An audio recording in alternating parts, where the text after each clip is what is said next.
thy testimonies and not unto covetousness. Turn away mine eyes from beholding vanity, and quicken thou me in thy way. Establish thy word unto thy servant, who is devoted unto thy fear. Turn away my reproach, that which I fear, for thy judgments are good. Behold, I have longed after thy precepts. Quicken thou me in thy righteousness. Let thy mercies come also to me, O Lord. Good morning. Welcome to Line by Line Bible Studies. A very lovely Monday morning.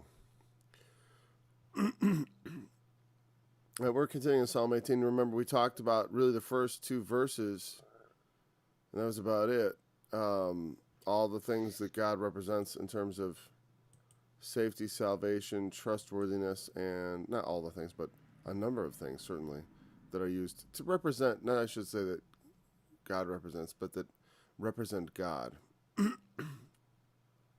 Various metaphors that David uses in talking about the Lord's deliverance: fortress, deliverer, strength, God, in whom I trust, my buckler, the horn of my salvation, my high tower. We discussed that in detail.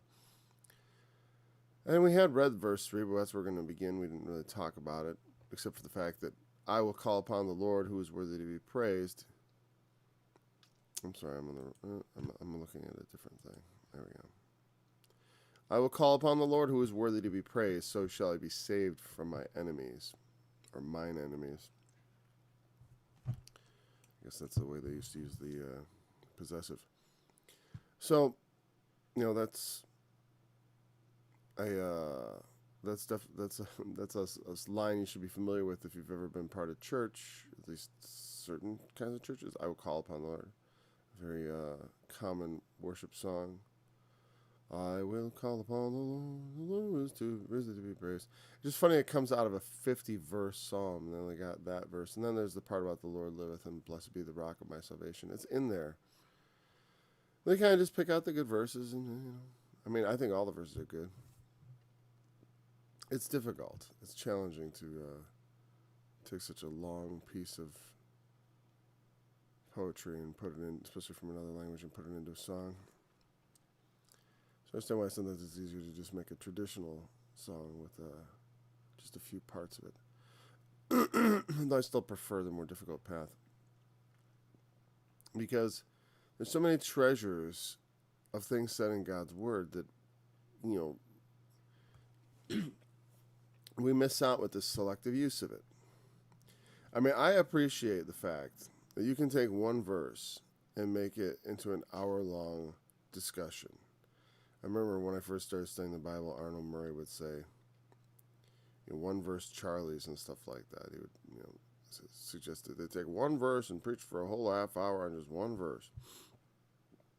Well, that is because there can be a lot in one verse, okay? And so I fully appreciate that, but I also appreciate his sentiment that, well, there's a lot of verses in the Bible. Will you ever cover the other ones?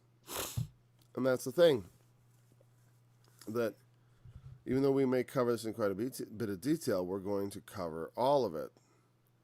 And that way we'll take in the whole understanding that's behind it. The other thing is, though,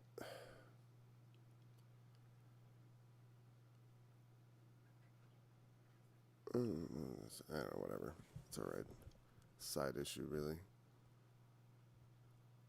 It's not really the subject of what's written here, but though it's good to go. Well, I was just going to be critical of Arnold Murray. Actually, is what I was. I realized that's what I was going to do. As far as like, well, here's the thing.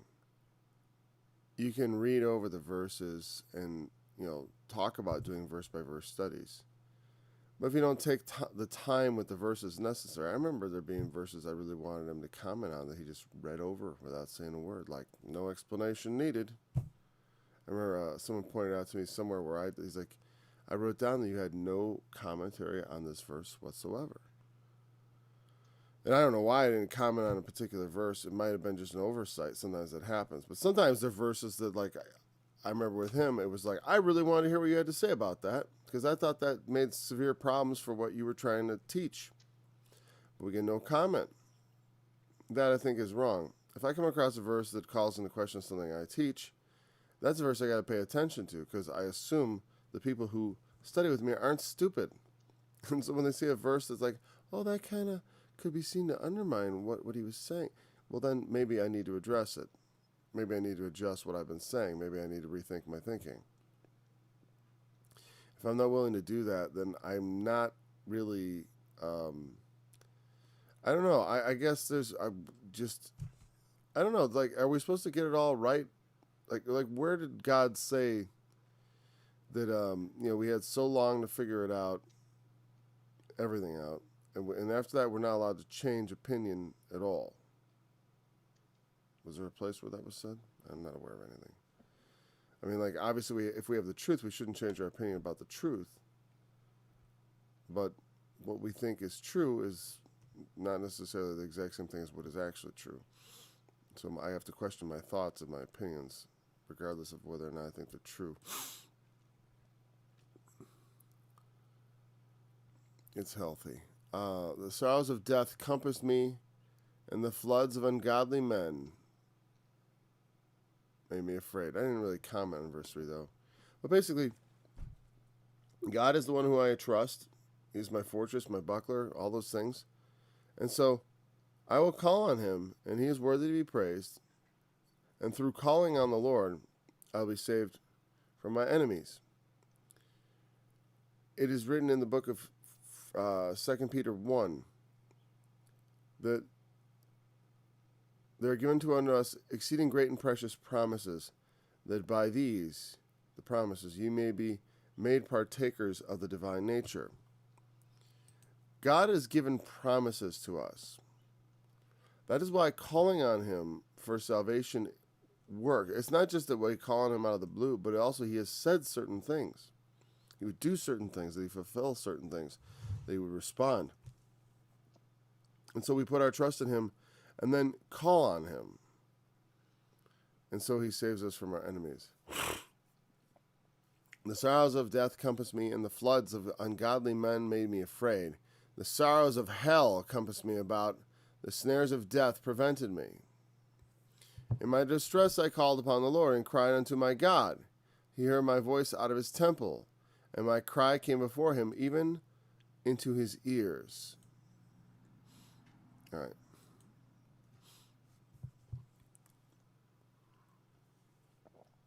So he had this, the sorrows of death compass me. I mean, as you start getting surrounded with thoughts that, like, obviously these are thoughts he's talking about. Floods of ungodly men. It's not just like that there are so many ungodly men literally flooding me, like crowding me or surrounding me, like in a very literal sense, like if you're in a crowd or something like that. I mean, you can feel like that if you've ever been swept away in a crowd or anything like that. But, in general, at least, I think that from the perspective of the human mind and thought, you can see, like, when all around on every side, when you think of options and things, it's all just calamity, calamity, calamity, death all around me. How often have we seen that? I've never seen that, but David had, where he'd look at all his options and think, like, all around me, I see death. And there are ungodly men, either flooding me, or like themselves by their sheer numbers, or flooding me with their, what's the word I want? It's not interference, but with their, whatever they happen to be doing to cause trouble. Like, maybe there's people who are verbally attacking him. There are others who are plotting his demise. There's all these things going on, and they're sending floods. Now, that may draw your mind to the book of Revelation. It should. When the dragon casts out of his mouth waters of flood after the woman, that should be carried away of the flood. Right? And the earth helps the woman and swallows up the flood which the dragon casts out of his mouth. But there's this sort of idea of, like, he opens up his mouth and lets loose a flood, and it goes after her. It's not like a new idea. The floods of the ungodly here is a very similar thing, just like the flood of Noah. It's an overwhelming amount of opposition and hostility from somewhere. And it could be, Arnold Murray used to say a flood of lies. And sure, it's lies, but it's like, it's whatever, it's hostility. It's an attempt to just wash you away. It's not just lies, it's lies and truths mingled together. That's the best kind of lie. A half-truth. Though I guess some have said that the bigger the lie, the better. Tell a huge lie and repeat it often enough and people will think it's true. Maybe so. So I'm really tired today. I was up till 2 in the morning working on another new song. So the sorrows of hell. Sorrows of death, sorrows of hell. It's really death and hell. Death and hell were cast in the lake of fire. This word hell, of course, is Sheol, which we've talked about a little in the Psalms. It is not the word, it is the Old Testament term that is translated hell, though it is not. We take an unknown idea of Sheol and we interpret it by other ideas, like let's say the Greek idea of Hades, which had a whole mythology around it. And then it starts to get confusing because as you layer on, and then you get to hell, like that's a Nordic idea of, that's where that comes from. Hell is probably Anglo-Saxon or something. I'm not sure the precise derivation of it, but I know Hela was like a goddess of the underworld, or god. Was it a goddess or a god? Whatever. In the Norse mythology, which is probably very similar to the Germanic. Which I was in preparation for my Bloodstained Bible thing. I was on Ancestry.com for like a couple days, just tracing things. Because I can trace my ancestry quite far back. Oddly enough, on the side with the family I was looking at for William Barnhart, it goes back, and there's records in the Netherlands. So I never had thought Dutch, but it's there. But I think that my family said Dutch. Anyways, but that's part of it too. Obviously, when you start getting into so many ancestors, you start realizing, you go back like 5-6 generations, and you're like, how many people is this involved? How many great-great-great-great-grandparents do you have? Well, quite a bit. The sorrows of hell comes to me about. Sorrows of hell, sorrows of death. They compass. What is that? Why is this happening? Is it? I'm just getting this really weird.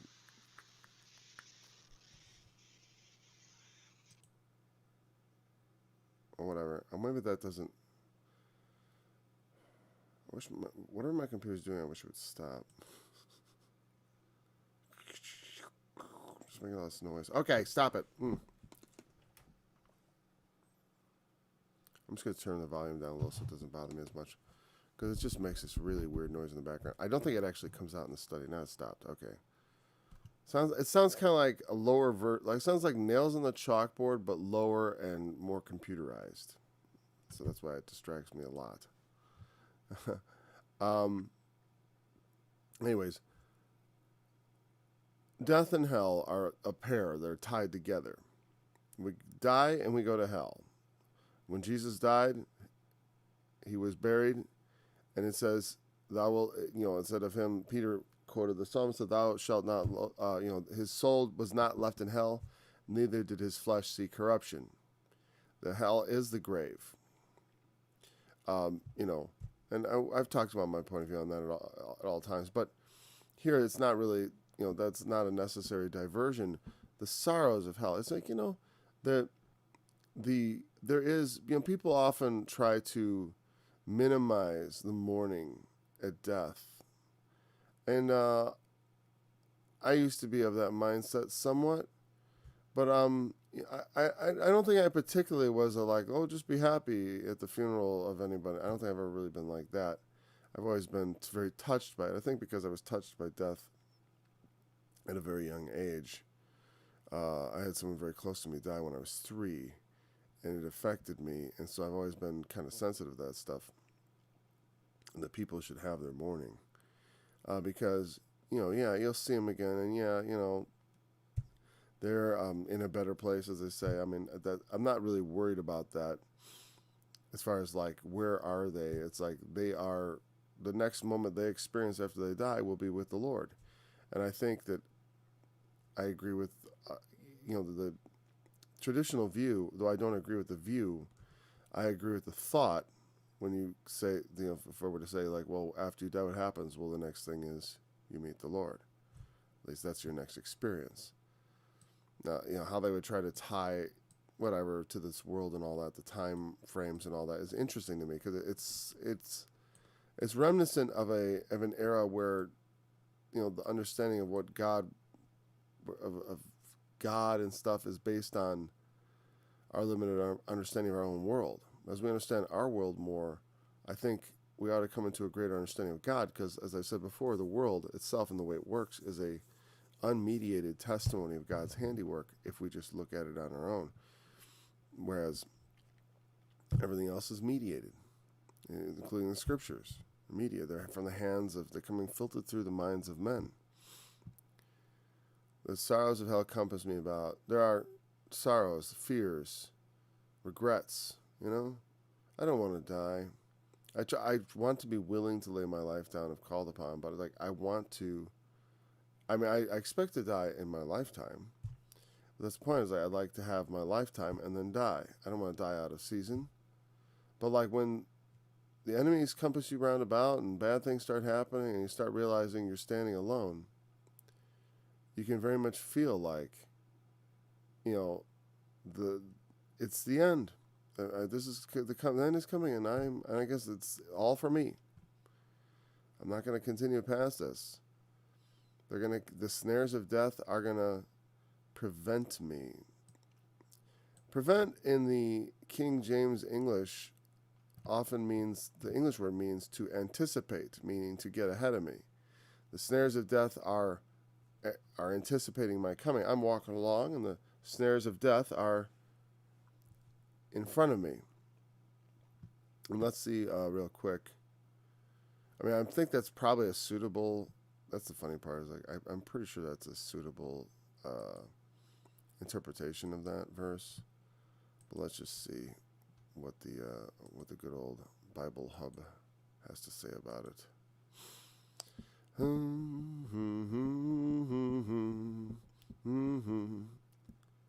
Still got my new song in my head from Sunday.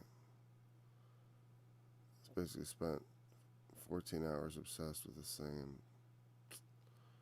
sorrows of death compassed me. The floods of the ungodly men made me afraid. Where is it? It's prevented.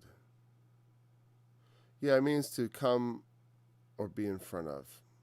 Meet me. Yeah, they're waiting for me. The snares are up ahead. I see the snares there in front of me. So that's the King James once again. Like when the reason you may be familiar with that when it says in 1 Thessalonians chapter 4 that we which are alive and remain to the coming of the Lord shall not prevent them which sleep, which means will not proceed or go before them. And that's what prevent used to mean. It meant to go before. Today it still means to go before, but what we now mean when we say prevent is like I go before someone and I block their way. And that's more of the connotation we derive when we hear prevent. We think, oh, it means stop. But it doesn't mean stop. But it kind of means stop. If a snare of death gets you, you're stopped. But the point is that they're ahead of him. He doesn't necessarily, it doesn't necessarily mean it will catch you. It just means it's up there. There's danger ahead. In my distress I called upon the Lord. I cried unto my God. He heard my voice out of his temple, and my cry came before him even to his ears. So again, you notice there's a particular structure here, and you can just see it. I bet my Bible, it has all these like outlines showing the structure of the scripture, and it's probably outlined very nicely in there. We're going to see it in the words, I will call upon the Lord. In verse 3, remember they call this a standard inversion, where you have a call upon the Lord, the sorrows of death, the floods of ungodly men made me afraid, the sorrows of hell, the snares of death, and then In my distress I called on the Lord, cried unto my God. He heard my voice out of his temple. My cry came before him, even to his ears. We want God to actually hear us. The idea that even to his ears. You know what I mean? Like that. Why does it say even to his ears? Because it's like an emphasis of like really hearing. You know, my cry came up before the Lord. It's one way of saying it. You know, but another thing to say, my cry came before him, even into his ears. Like it sank down. You know, one of the things that was said, was it Jesus who said this? Let this sink down into your ears. What it means is like to really hear it. You know, we'll say, you know, I really want to get this through that thick head of yours. That's what we say to other people.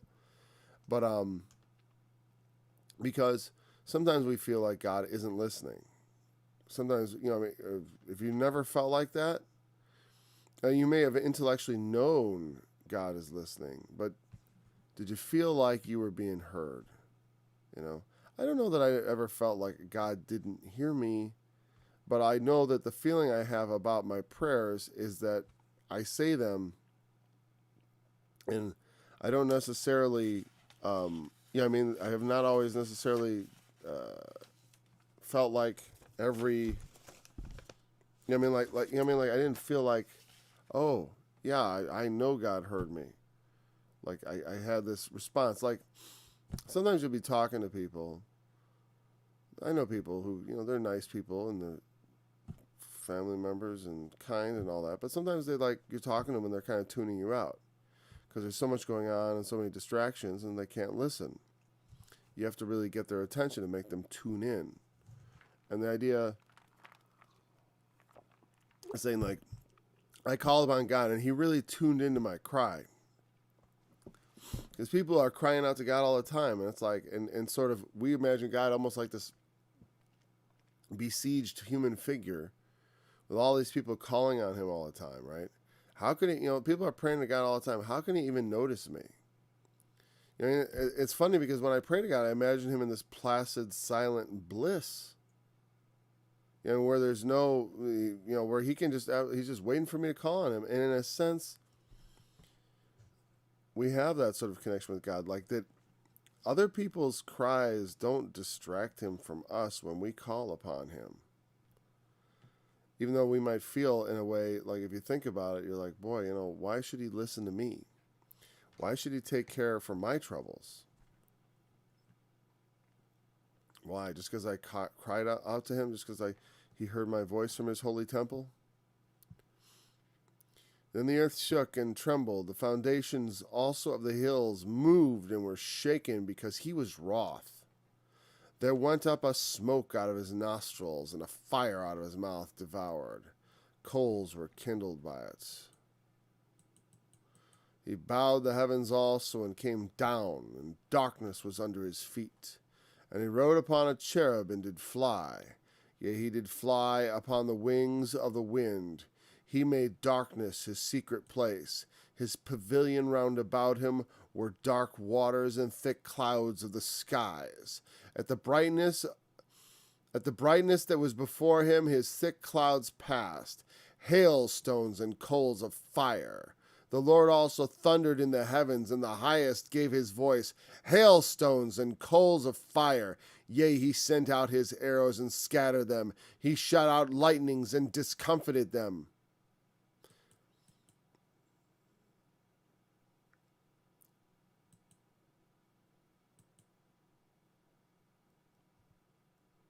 I think it's the part about the deliverance of channels. I mean, it's hard to just stop reading it. I've actually thought about doing a reading of the scriptures, but I don't know if my reading's always that good. But so we have a lot of imagery here of the Lord's coming forth. It's very powerful, right? I know I have actually. Psalm 18 actually is printed out in a folder of mine, and it's supposed to become a song. At least I wanted to make it into a song. Because it sounded like a fun thing to sing about. Fire out of his mouth, coals of fire, smoke out of his nostrils. I mean, you know, smoke out of his nostrils. I like it. I like it. Fire out of his mouth devoured. Coals were kindled. There's like a, there's an altar before God, and the coals of the fire there are sitting cold, and he blows on it, and fire comes forth and ignites the coals of the altar. The coals of the altar are, of course,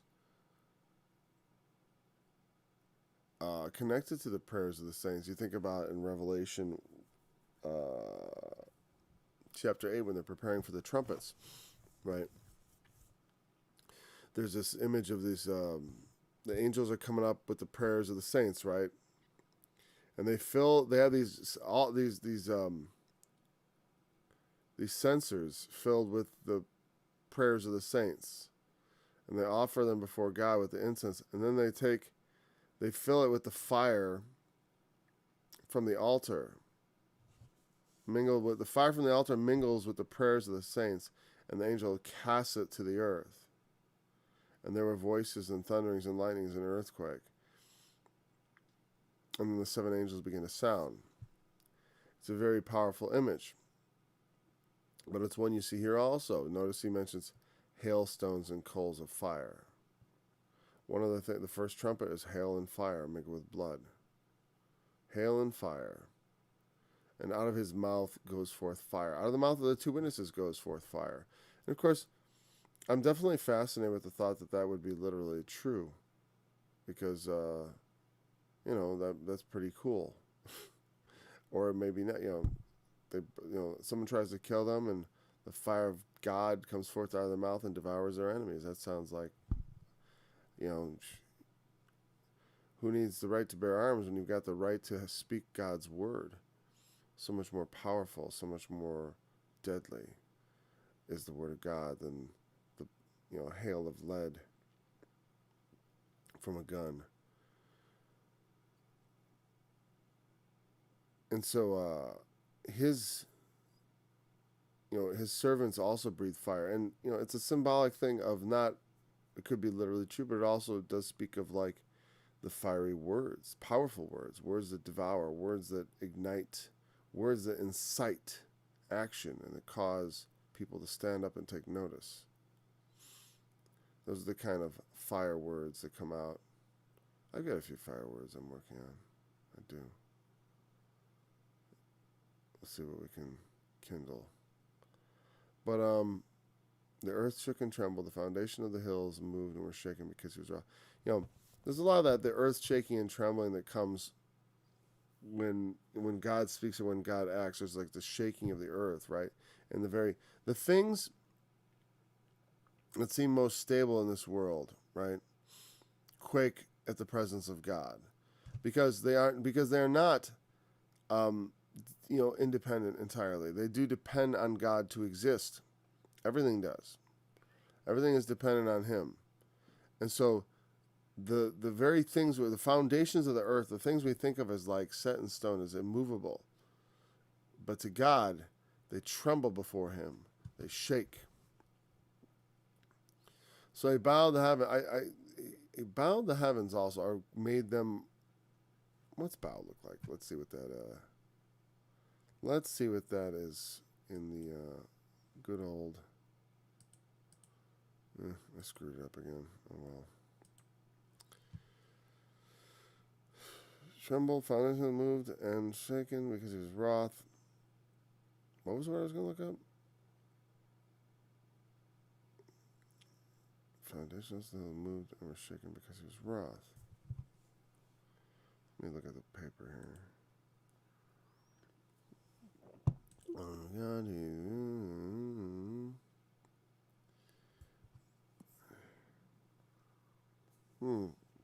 He was bowed. He bowed the heavens. He bowed. Okay, it means to stretch out, to spread out, to extend, inclined, bend.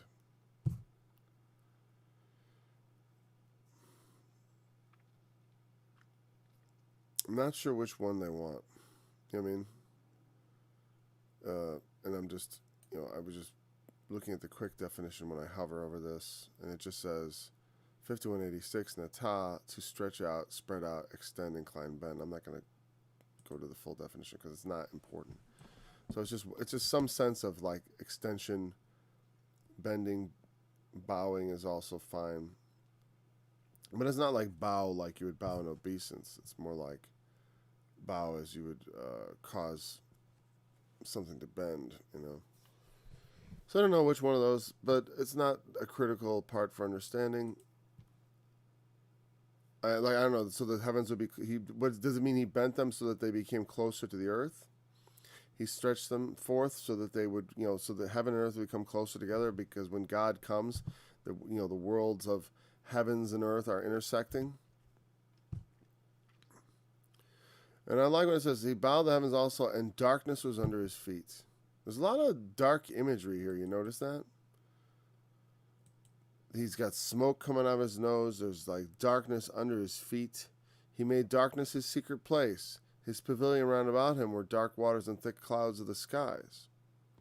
That's an important thing I learned from a friend of mine who is a pastor, as far as I know. And I've talked about the darkness of God because it is a important subject. God is shrouded in darkness. That's something people don't get because you say that and they're like, wait, God is light and in him no darkness. Yes, God is light. But round about him is darkness.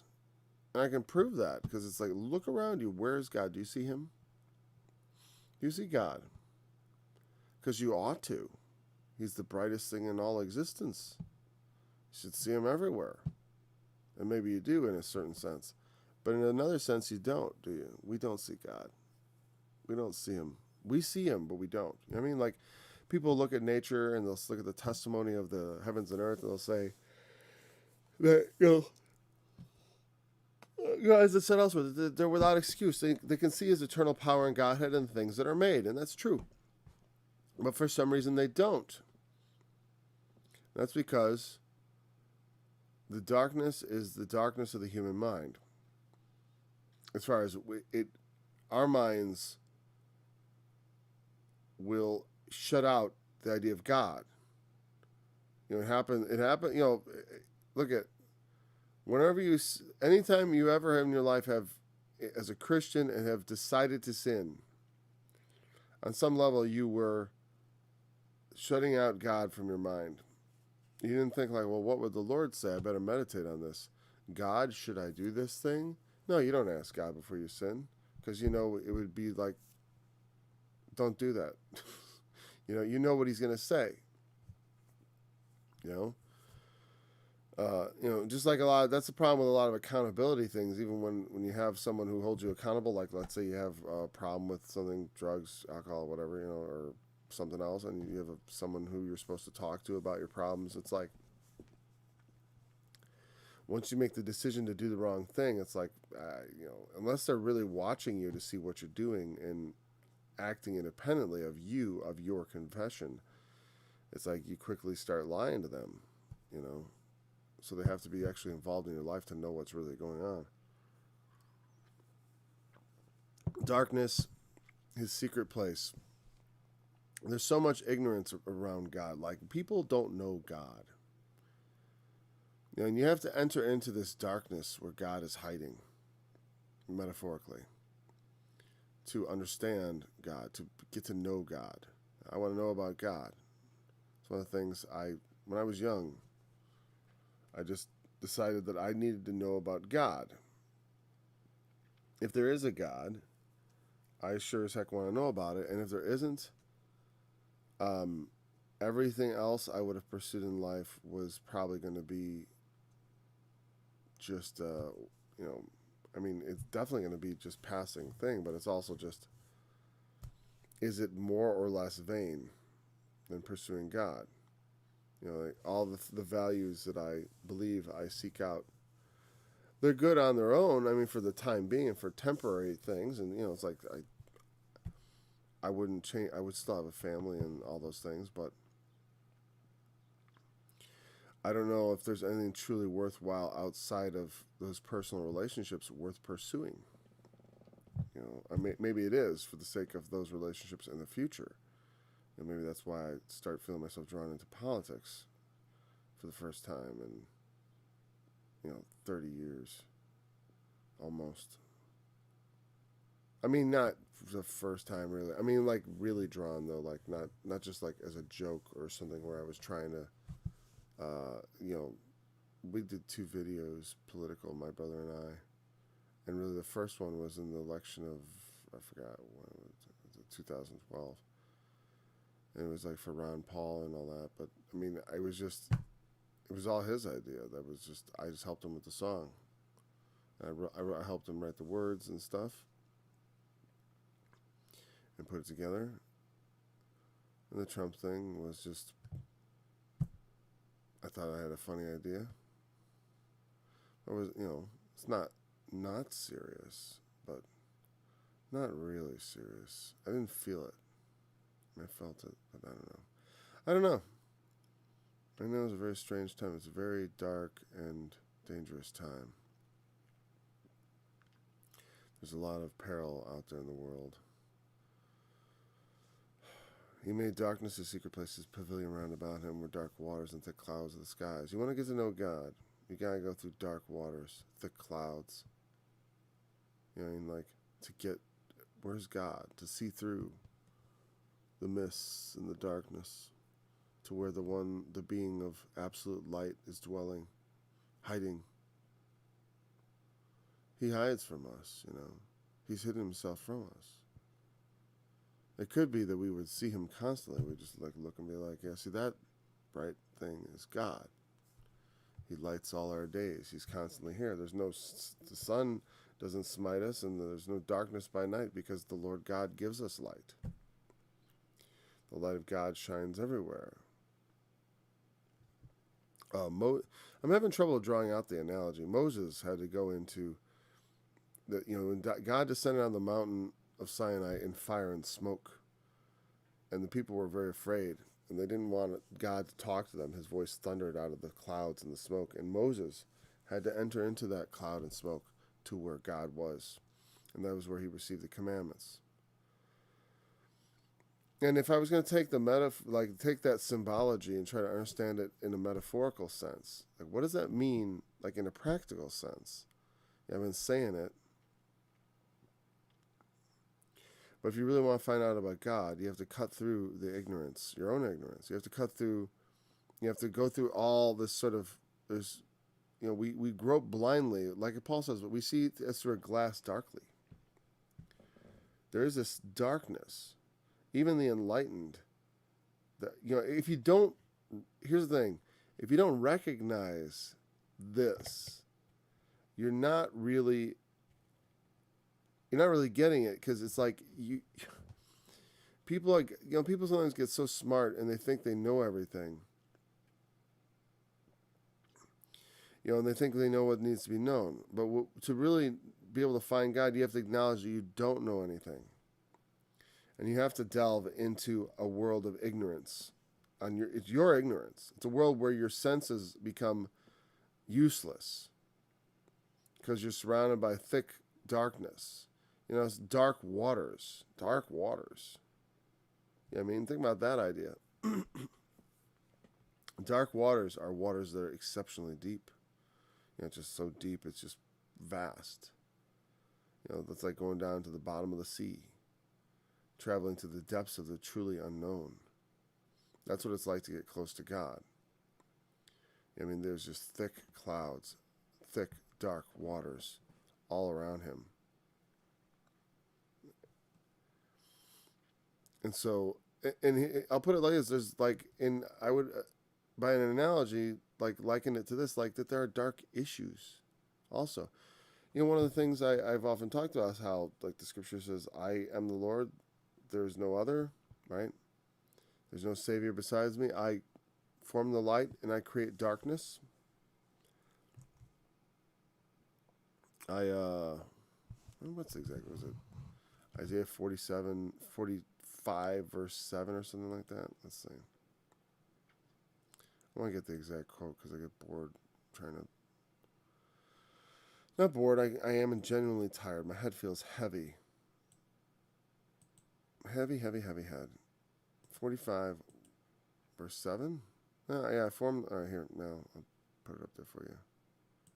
It's 45:7. 45 verse 7. Of Isaiah. I form the light and create darkness. I make peace and create evil. I, the Lord, do all these things. And peace, obviously, the opposite of that would be calamity. But that is evil. God brings about things that are calamitous, evil. He forms darkness. He is the light. In him is light and no darkness at all. So for there to be darkness, he would have to create it. He'd have to create something to block the light. You know what I mean? There is no darkness until God makes something to be dark. And prior to that, there's just God and never-ending light. No darkness at all. No shadow of turning. You know? Ow, my elbow. It's funny like that. I form the light and create darkness. Yeah, darkness didn't come from nowhere. It's not. There was,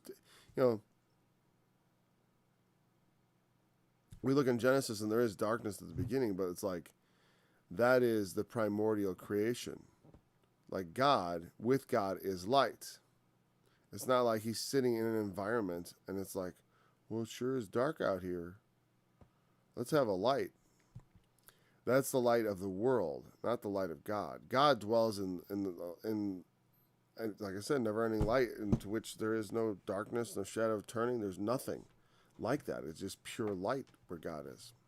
Like in his actual, if you were to, that, I don't want to say his actual location because it's not like that. It's like, but that's what the essence of God is there is an aspect of never-ending absolute illumination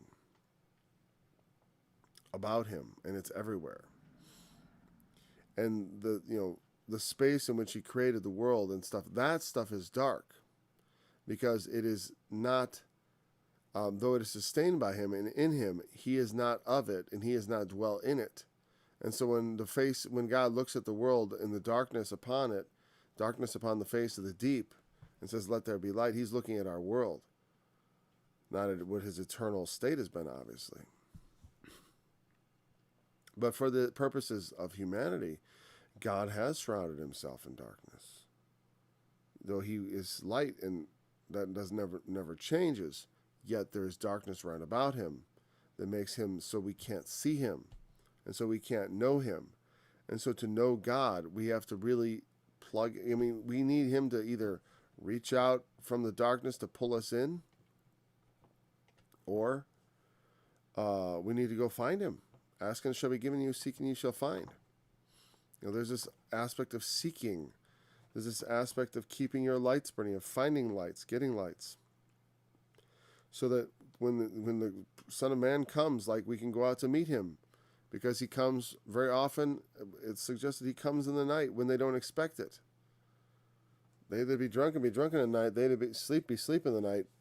But so also comes the unexpected guest in the night. The Lord is often likened just exactly so. Okay. Dark waters, thick clouds of the skies. The brightness that was before him, thick clouds passed. Hailstones and coals of fire. A very potent image. They repeat hailstones and coals of fire twice. You notice that in the two verses, right back to back, 12 and 13. Hailstones and coals of fire. Hailstones and coals of fire. I feel like the second one should be all caps, like an exclamation. He gave his voice and comes forth hailstones and coals of fire. That is interesting. He thunders. He gives his voice. The first trumpet is hail and fire mingled with blood, and also the seventh trumpet has aspects of coal. A great hail. A great hail about the weight of a talent. It says at the seventh. Well, actually, it says at the seventh vial, but I think it's pretty much the same thing. At least by that time, they kind of sync up. There was lightnings and thunderings and an earthquake and great hail. The earth is going to shake. These are the ideas you see in Revelation are the same prophetic ideas you see in the Psalms and in the Old Testament. When God shows up, man, the earth starts to shake and tremble. There's lightning and thundering and fire and hail. All the elements of nature come forth and show their fury at his presence. He sent out his arrows and scattered them. He shot out lightnings and discomfited them. I think speaking of the enemies. God sent out his power. And it's, he's not necessarily I don't think David means this literally, because there's no description of it in any of the history. But what it's saying is he feels like this is like the way it was in his heart, like they were all lined up against him, and then he prayed to God, and it was like he just got up off of his seat, rode down in a chariot of fire, and took care of business. Everything just worked out.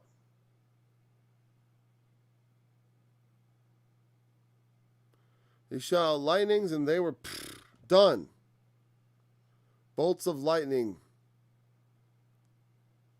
In a metaphorical sense, that's like the flash of the unexpected. The events that meant we don't see coming. Suddenly something unexpected from another quarter, and all the plans and machinations of the wicked are overthrown in an instant, like a bolt from the blue. And we use that metaphor to this day. That's actually a simile. Then the channels of waters were seen. The foundations of the world were discovered at thy rebuke, O Lord, at the blast of the breath of thy nostrils. The idea, it's a lot like when you see in the book of Exodus, when they're crossing the Red Sea, right? And the flood stood up right as a wall, and the channels of the water mean the paths. I'm almost certain channels means paths. I'll look that up right now, because it's what makes sense. That's why. But let's see if it's correct. It's always frustrating when I make a guess like that and it's wrong, but it's always gratifying and it's an educated guess,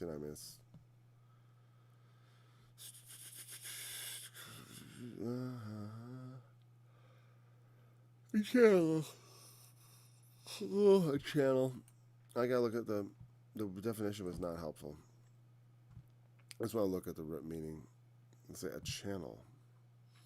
Okay, I'm not even sure what that English word means. I mean, it does mean like a path. From Asaph, properly containing, that is a tube, also a bend or valley and a stream.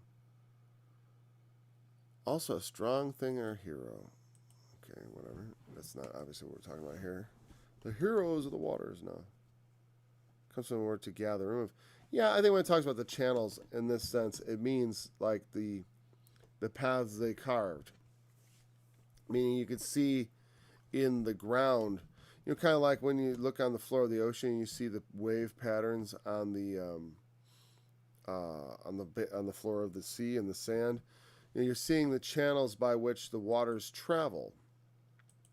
In this case, like you can see, what it's saying is like the waters have been pushed back, like in the flood of Egypt, and or like in the crossing of the Red Sea, I should say.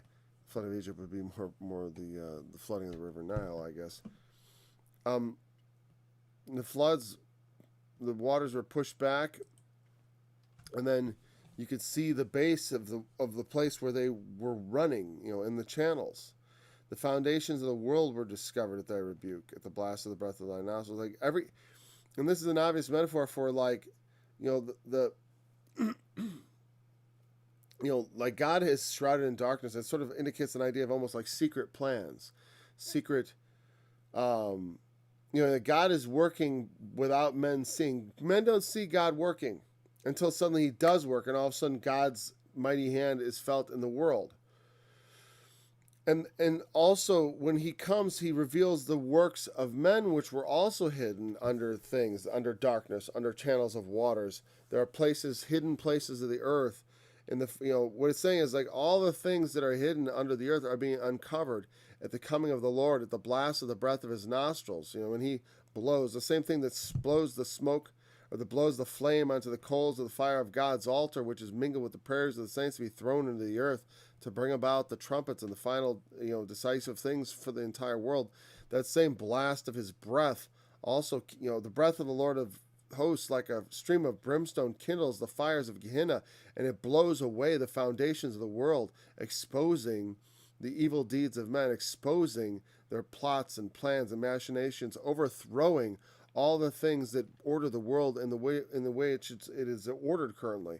All the power structures, all the different political entities, the private groups that influence and corrupt and destroy and bring down and otherwise work against what would be the cause of righteousness in the earth, that the earth should have some form of godly,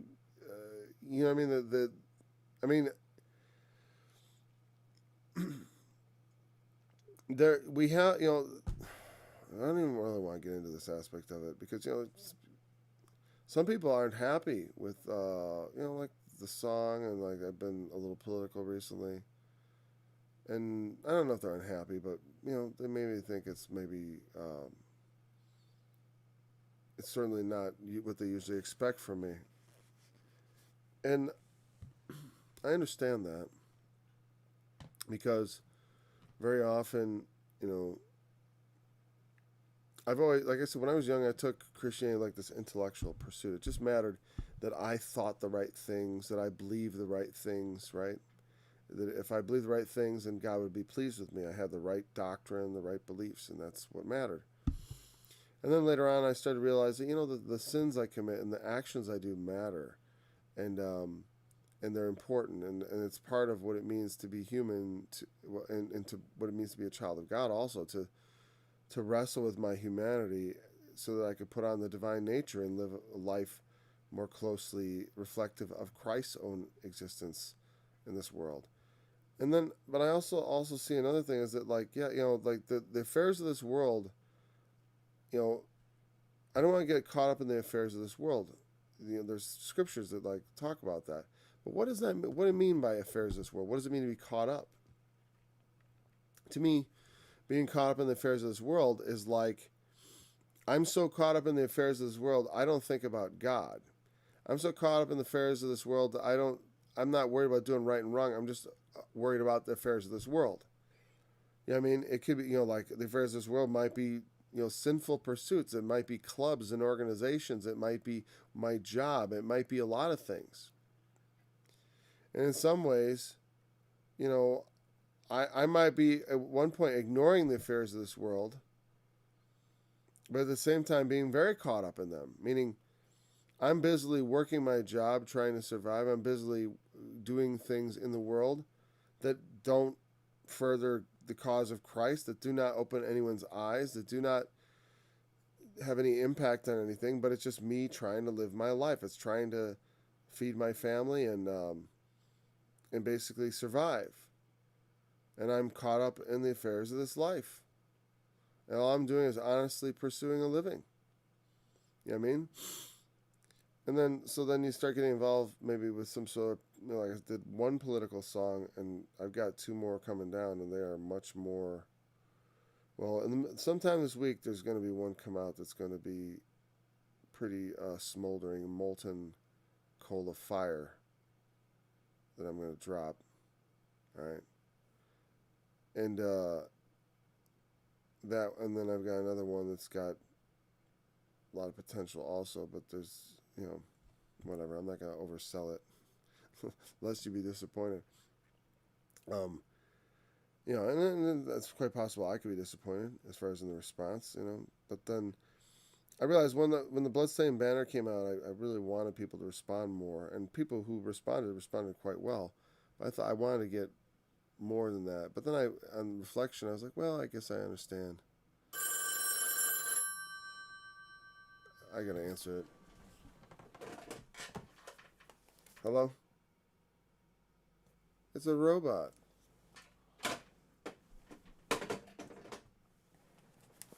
Can't wait for the flesh fairs, Smash the robots. Smash them. Yes. Anyways, I'm sort of kidding about that. I don't expect a lot. But no, what it is I hoped for more. I didn't expect a lot, but I sort of hoped it would be a little more of a response. But then I thought afterward, but then I realized once I started writing more songs, I'm like, oh, I'm not writing a song, I'm writing an album. And so that's good. If the response to their first song was too good, I probably would have just left it at that and thought, there, I wrote my song. I did my duty to God and my country. So the Boy Scout oath. Promise on my honor to do my duty to God and my country, etc., etc. And I think that it's not a question of getting caught up in the affairs of this life. It is putting into action all the things God has taught me in being a student of the Bible from my youth, in having been a father and a husband for 25 years. It's like, if I ever had a legitimate claim to a right to speak, and not just to speak, but to speak the right thing about what should be said, I have that right now. I've earned it, at least in the world. And so God, I think I felt and still feel highly inspired of the Lord in these things, because and should someone get involved in those kind of things? Is that a thing that what did the prophets of old do? They were always involved telling the politicians what to do. You know what I mean? They're always telling them, this is what you should do, this is what you should not do. This is what the Lord says about it. This is what the Lord says. And I find myself sucked into it. But I don't think that's getting involved with the affairs of this life. That is taking care of the Lord's business. Because if the Lord has business in the world, and he does, you know, I mean, like, what was Jesus doing? Talking about Herod. Why do you talk about Herod? Herod's the king. That's political. What was Jesus doing talking, criticizing the Pharisees and stuff? Didn't he have his own kingdom to build? You know what I mean? It's like, you know, there's time. Unfortunately, I'm not a 501c3 or anything like that. I'm not a charity. I can talk all I like about politics. I don't know what I ain't got no worries there.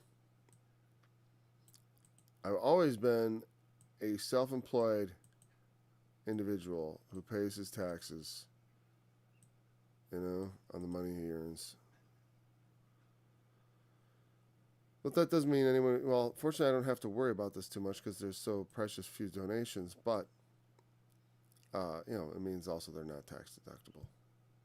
Even though they probably should be, if that's how they're, the whole gagging religious people is kind of un-American. In fact, it's a very recent invention from Lyndon Johnson's days.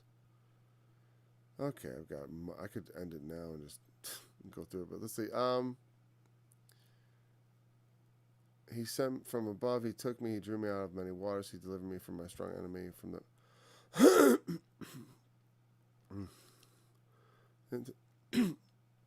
Whatever, we'll go on. We're just going to stop here. My throat's really dry. I feel like I'm going to gag on the phlegm.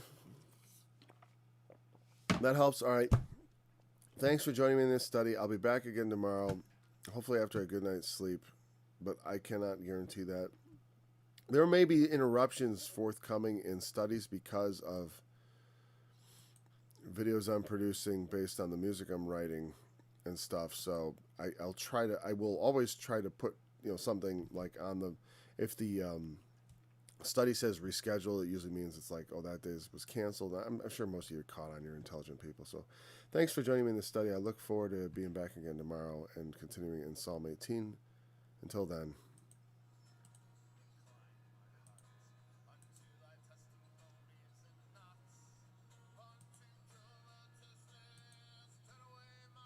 From beholding vanity, and quicken thou me in thy way.